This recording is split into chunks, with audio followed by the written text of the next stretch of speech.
Jewellery కాస్లపేర్ festival flat 9.99% VA మాత్రమే ఫిబ్రవరి 7 నుండి 15 వరకు. తక్కువ ఖర్చు, ఎక్కువ సేవింగ్. భారత్ తన దీర్ఘకాల భాగస్వామి అయిన సీషెల్స్ కు సహాయ హస్తం అందించింది. ప్రధానమంత్రి నరేంద్ర మోడీ, సీషెల్స్ అధ్యక్షుడు ప్యాట్రిక్ హెర్మెనీ మధ్య జరిగిన సమావేశం తర్వాత భారతదేశం $175 మిలియన్ ఆర్థిక సహాయాన్ని ప్రకటించింది. ఈ డబ్బును సీషెల్స్ లో ఇళ్లు నిర్మించడానికి, రోడ్లను మెరుగుపరచడానికి, భద్రతను పెంచడానికి ఉపయోగిస్తారు. ఈ సమావేశంలో రెండు దేశాల మధ్య అనేక ముఖ్యమైన ఒప్పందాలు కూడా జరిగాయి. భారతదేశం నుండి ఈ సహాయం సీషెల్స్ లోని సామాన్య ప్రజల జీవితాన్ని సులభతరం చేయడమే లక్ష్యంగా పెట్టుకుంది.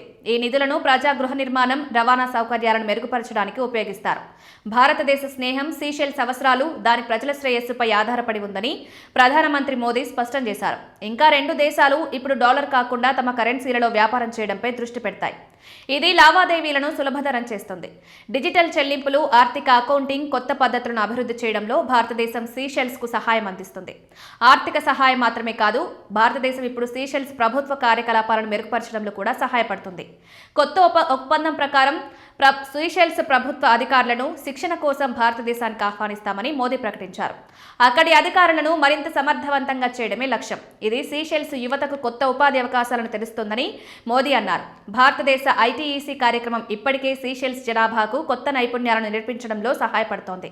భారత వైద్యులు, వైద్య నిపుణులు సీషెల్స్ ప్రజలకు అపారమైన సేవలు అందించారని అధ్యక్షుడు హెర్మెనీ కూడా అంగీకరించారు.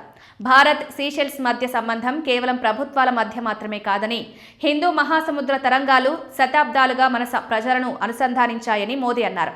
ఈ నమ్మకం కారణంగానే అధ్యక్షుడు హెర్మెనీ సీషెల్స్ స్వాతంత్ర్యం వచ్చి 50 సంవత్సరాలు పూర్తయిన వేడుకలకు మోదీని గౌరవ అతిథిగా ఆహ్వానించారు. ఇది దాని గణనీయమైన ఆదాయానికి దోహదం చేస్తుంది. సముద్రాన్ని రక్షించడానికి, ఒకరికొకరు మద్దతునివ్వడానికి ఇద్దరు నాయకులు కలిసి పనిచేయాలని నిర్ణయించుకున్నారు.